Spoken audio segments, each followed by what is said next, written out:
to take our first break. We'll be back with news from outside the Gambia.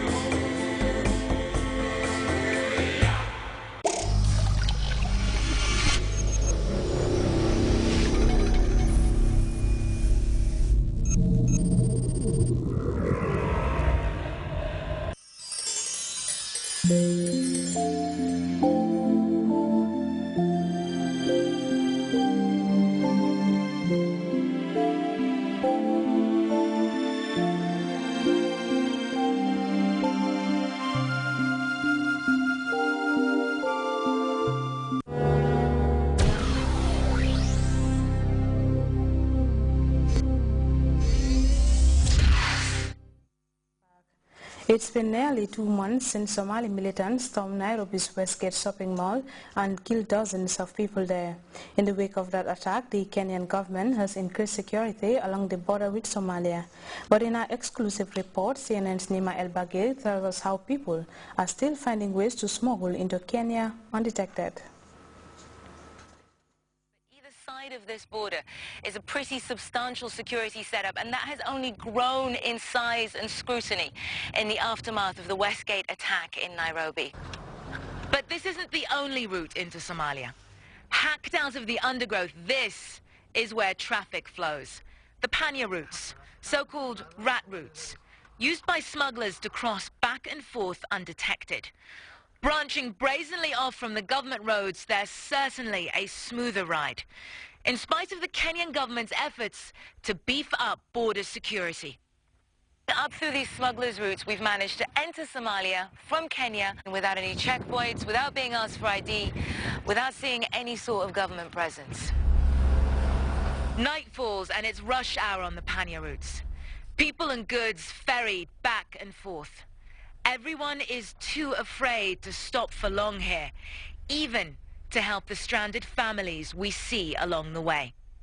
Many are escaping the uncertainty back home in Somalia, but some are seeking to enter Kenya undetected for their own ends. The Panya routes end in the Dadaab refugee camp, currently the target of the Kenyan government's post-Westgate anger. Authorities believe that during the build-up to Westgate, Al-Shabaab operatives traveled from Somalia through the Panya routes and hid among the refugees in the camp. And it's from there the Kenyan authorities say that they and other undocumented people made their way through government checkpoints and deeper into Kenya, often hiding in plain sight. This is one of the public buses plying their trade on the road between Dadaab and the Kenyan capital. We wanted to see for ourselves how this works, so we board one of the buses and ask the conductor about the fare. He gives us a price. We say we don't have documentation, and the price goes up, from about $12 for both of us to $230. The conductor says it will buy me and my companion the use of fake Kenyan IDs and a safe trip. Don't worry, he says. You're not alone. We count out the cash and he hands us IDs from a stash he's been handing out through the bus. That's all it takes. We don't need the IDs, but others on the bus do. As we arrive at Grts, the main town in northeastern Kenya, we're told to line up at the checkpoint. Just out of the hidden camera's view, security officers scrutinize thumbprints with the help of a magnifying glass, comparing them to the IDs, fake or real. We overhear a woman take a Kenyan police officer aside. Bluntly, she tells the officer she has no valid papers. All the passengers, including the woman with no documentation, are waved back onto the bus to continue their journey to the country's capital. I show my official papers and join them. The Kenyan government has now signed an agreement with Somalia, hoping to clear Dadaab by voluntarily repatriating its residents. But will that be enough to protect Kenya? And in Paris, there have been 2 gun attacks within the past few hours. The first one was at the French newspaper Libération. Police say a man with a shotgun walked into the lobby and opened fire. A 27-year-old photography assistant was shot in the chest and he is currently in a serious condition. The second attack took place in a neighborhood of Paris. The International Bank Societe Generale says the man opened fire in front of its headquarters there. No injuries have been reported and police are investigating the matter. Not long after the incident, a man told police he was hijacked in the same neighborhood. The French Interior Minister said police have been sent to the offices of all national newspapers, and he spoke just a short while ago.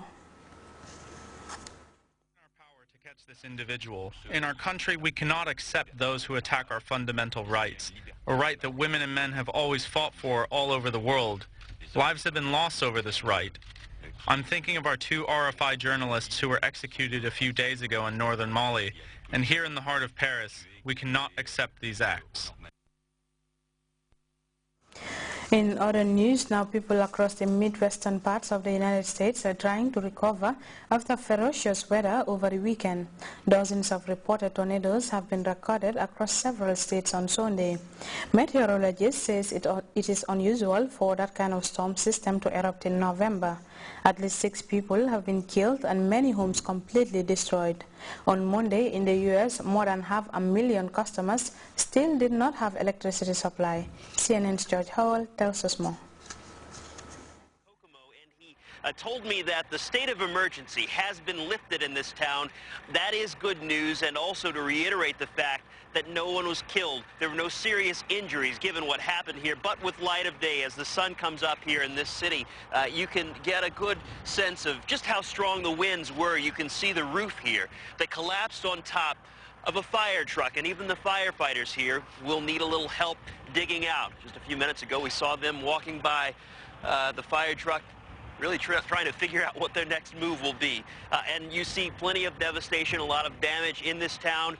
No significant injuries, no fatalities, but a lot of property damage that people will be cleaning up today.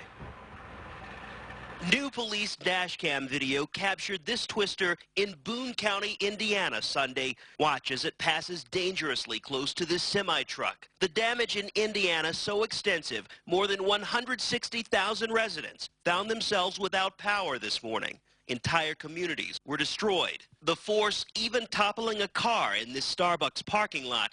Patrons were temporarily trapped inside, but lucky to escape. Tornado warnings were issued across the region last night, putting Wisconsin, Missouri, and Ohio all on edge. This time-lapse shows the storm overtake the Indianapolis skyline Sunday afternoon. The resulting tornadoes tore across multiple towns.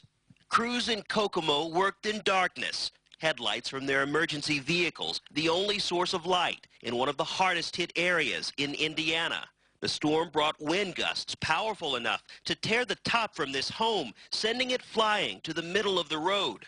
A fire station nearby was nearly demolished, and this man searches through what used to be his living room. Damage from the storm system spread to neighboring states like Wisconsin. Trees were uprooted, and houses sustained extensive damage in Allentown. You can hear and see the strength of the storm blowing fast through St. Louis, and in Milwaukee. Thick black clouds moved in just a matter of minutes.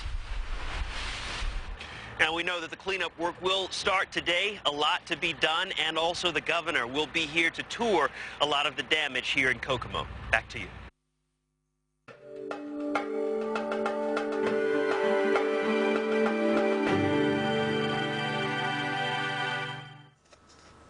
Well, it's now time for the weather report from the Central Forecast Office.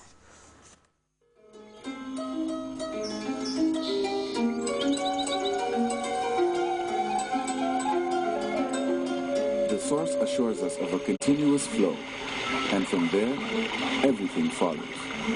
And for those of us who know what the River Gambia stands for, understanding its sustainability in all aspects of life is easily confirmed. The River Gambia provides nutritious delicacies as food, while it provides its wildlife a balanced ecosystem. This river, as a sanctuary, is committed to its inhabitants' needs without season. And as you travel along, All these values are replicated in one company, Elton, just like the River Gambia, leads in its commitment to values that matter most. Elton, championing the vision for a new generation.